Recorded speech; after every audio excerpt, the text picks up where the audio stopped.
दूर से लोग आते हैं। हमारे यहाँ एक समय ये था कि कोई वक्ता जिसके भाषण में रस था, आदरणीय अटल बिहारी वाजपेयी जी की कोई सभा होती थी तो लाखों की भीड़ जाती थी केवल भाषण सुनने। मथुरा में ऐसे ही आदरणीय श्याम सुंदर शर्मा जी जब बोलते थे तो उनकी बातों में इतना रस है कि उनके भाषण को सुनने के लिए लोग आते थे। तो ऐसे ही हमारी बहन पूनम पंडित हैं, जिनकी आवाज जब वो बोलना शुरू करती है तो बहुत दूर तक जाती है। मैं निवेदन करता हूँ वो आए और अपने वक्तव्य से हम सभी का मार्गदर्शन करें। भाई अवधेश उपाध्याय जी से निवेदन मंच तक आइएगा। अगर ब्रह्म भारती चलाने वाले हमारे आचार्य जी मंच तक आइएगा। एक बार जोरदार तालियों से अभिनंदन कीजिएगा पूनम पंडित जी। सम्मानित मंच को सुशोभित करने वाले तमाम मेरे परिवार के सदस्य, मेरे चाचा ताऊ, इस देश में अपना अस्तित्व रखने वाले नौजवान साथी और सनातन संस्कृति की अगुवाई करने वाले, और मुझे बेहद गर्व के साथ महसूस हो रहा है ये कहने में कि जितनी लिपि संस्कृतियां, वेद पुराण शास्त्र को बचाने वाला सबसे बड़ा आज ये मंच भगवान परशुराम का मंच लगा है। मैं आप सभी का हार्दिक स्वागत और अभिनंदन करती हूँ। कैसे हैं आप सभी? मैं राजेश भाई का भी धन्यवाद करती हूँ कि उन्होंने पिछली बार की तरह की मुझे फिर से आप लोगों से रूबरू कराने का मौका दिया। अभी हमारे भाई साहब गौतम जी सांसद जी बोल रहे थे कि जब इतने सारे वक्ता बोल लेते हैं तो जो लास्ट में वक्ता होते हैं तो उनको चीजें चुरा करके बोलनी पड़ती है। इसीलिए मैं माफी चाहती हूँ, आप ही के शब्द कुछ चुरा करके बोलने वाली हूँ। देखिए, हम लोग समाज के लिए, ऐसा तो कोई ब्राह्मण ही नहीं है जो अपने समाज के लिए कभी काम ना आए। कोई ब्राह्मण नहीं है, चाहे कुछ भी कहे लोग, चाहे कुछ भी कहे जमाना, लेकिन ऐसा कोई है ही नहीं, क्योंकि ब्राह्मण का जो ब्लड है ना वो ऐसा है ही नहीं। तो मुझे बिल्कुल शंका नहीं कि आप लोग परिवार के साथ खड़े रहते हैं, लेकिन जब एक परिवार होता है तो परिवार की बातों को सिर्फ परिवार के लोग ही समझ सकते हैं। कभी कभी हमारी और आपकी दुख पीड़ा को हम लोग उजागर कर देते हैं, जो हमें नहीं करनी चाहिए। क्योंकि जब भी परशुराम जयंती होती है, खातीज होती है, तभी हम लोग जगह का प्रोग्राम करते हैं। अभी कुछ समय से ये ज्यादा क्रेज में आने लगा, बीच में चीजें लुप्त सी हो गई थी, लेकिन कभी हमेशा के लिए लुप्त नहीं हुई है। ये चाहे त्रेता युग हो, द्वापर हो, सतयुग हो या कलयुग हो या आने वाला कोई और युग रहा हो, आगे भी ये सब चलती रहेंगी।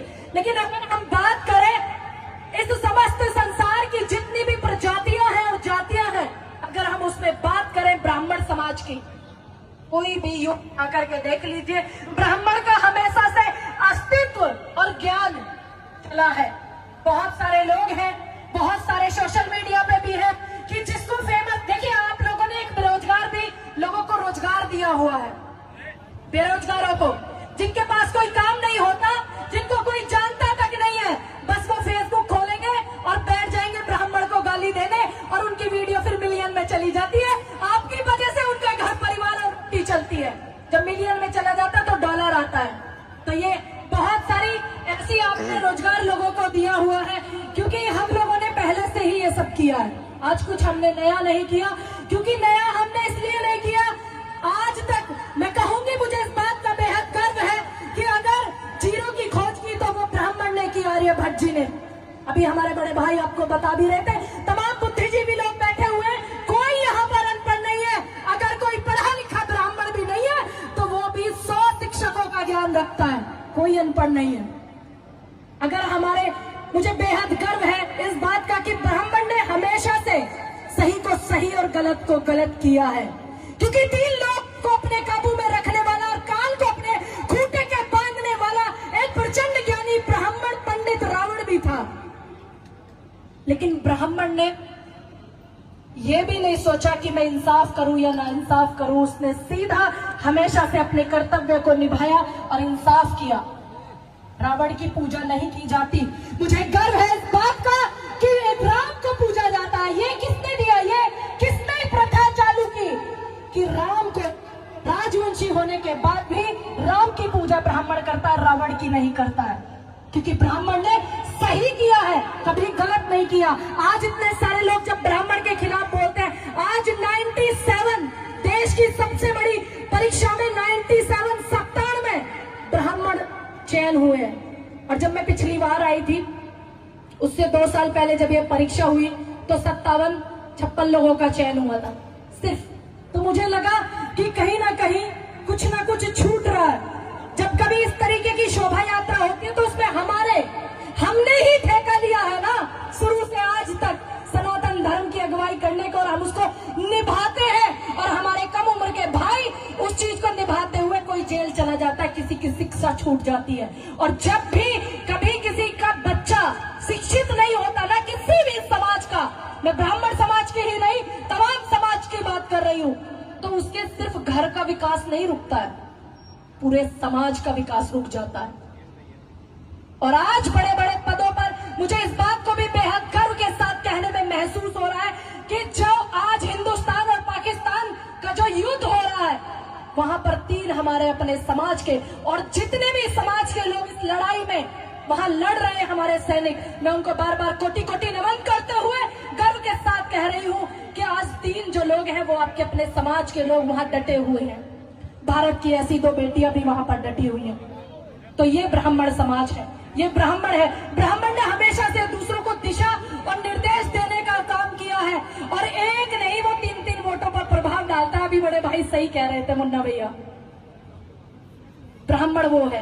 कहीं ना कहीं कुछ ना कुछ हमारा छूट रहा है। क्या छूट रहा है, हमें उस पर गौर करना चाहिए कि आज हम यहाँ पर बैठे हुए तो पूरा जमावड़ा बहुत अच्छे से लग रहा है, लेकिन जब भी कोई ब्राह्मण की बात आती है तो एकजुट होकर के निकलिए। आप और किसी समाज को देखेंगे ना, एक समय था पेशवा बाजीराव का, बड़े बुजुर्ग जानते होंगे, नौजवानों को शायद हो सकता है पता हो या ना हो। पेशवाओं का जो समय था, जो कह दिया तो कह दिया, उनकी बात कभी कटती नहीं थी, सिर्फ कारण एक था कि उनकी मुट्ठी हमेशा बंद रहती थी। आप फिर से वही कीजिए, और हमारे देश में आज भी बड़े बड़े सत्ता में भी, बड़े बड़े पदों पे भी ऐसे ऐसे ब्राह्मण बैठे हुए हैं। तो ये कुछ लेकर के दे करके नहीं पहुंचे वहां पर। अभी बहन जी बिल्कुल ठीक बोल रही थी, वो अपनी मेहनत से वहां पर पहुंचे हैं। फिर भी लोग कहते हैं कि ये कराओ, एग्जाम कराओ, ये कराओ, वो कराओ, क्योंकि जितने बड़े पदों पर बैठे हुए आपके अपने बच्चे बैठे हुए, और इस बात से बहुत लोगों को जलन है। जो कबूतर फड़फड़ाते हैं ना, उनको बड़ी दिक्कतें होती है।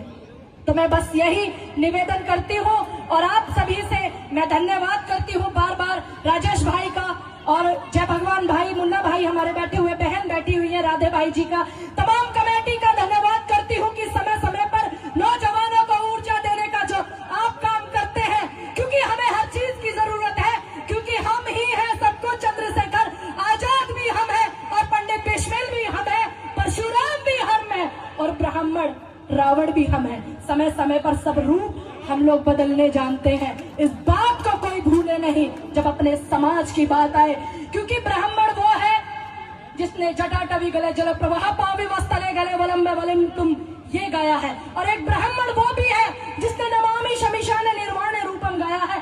भाव अलग है, लेकिन संसार को ये दर्शाया है कि हम हर रूप को बदलना जानते हैं, हम वेशभूषा में रहना जानते हैं, चाहे वो सादगी हो, चाहे वो परशुराम रूप हो, चाहे वो एक विनम्रता का रूप हो। मैं बार बार कोटि कोटि धन्यवाद करती हूँ, इस पावन धरती को मैं नमन करती हूँ, मथुरा की इस भूमि को मैं नमन करती हूँ, यहाँ पर आए हुए सभी लोगों का मैं बार बार धन्यवाद करती हूँ। और 4 लाइनें आपको बोल करके जाऊंगी। एक समय तो वो था भाई साहब कि 12-12 मुख्यमंत्री होते थे, प्रधानमंत्री की कैबिनेट में आपके और समाज के, हमारे अपने समाज के होते थे। आप रिकॉर्ड निकाल करके देखिएगा, गलत तो नहीं बोल रही मुन्ना भाई साहब, 22 मुख्यमंत्री कैबिनेट में होते थे भारत की, एक समय वो भी था। और बस इतना बोलूंगी कि ब्राह्मण क्या है, ब्राह्मण की रूपरेखा क्या है, ब्राह्मण की दशा क्या है। और मैं एक बात के लिए धन्यवाद कहूंगी, आज हमारे जो नितिन गडकरी जी है भारत सरकार के कैबिनेट मिनिस्टर, मैं उनका धन्यवाद इस बात के लिए कहूंगी कि उन्होंने ये कहा कि आज जो सबसे बड़ा दलित है वो ब्राह्मण है, शिक्षित होने के बाद भी उसको भीख की तरह मांगना पड़ रहा है। नितिन गडकरी जी का ये बयान है, आप सुन लीजिएगा, ये उनकी पीड़ा है। समाज के नाते से मैं उनका बार बार धन्यवाद करती हूँ कि उन्होंने हर एक ब्राह्मण की पीड़ा को दर्शाया है। ब्राह्मण क्या है, हमने अपने बुजुर्गों से सीखा, अपनी माओं से सीखा, अपनी बहन आप जैसे भाइयों से सीखा, अपने चाचा ताऊओं से जो सीखा, सिखा जिसकी धरोहर है, तिलक से जो अलंकृत है। सिखा जिसकी धरोहर है, तिलक से जो अलंकृत है। चमकता भाल दिनकर सा, जो अपराधों से वंचित है, जो शंभु सा विनाशी है, जो विष्णु सा हृदय कोमल है, जिसमें तेज ब्रह्मा का है, जिसमें तेज ब्रह्मा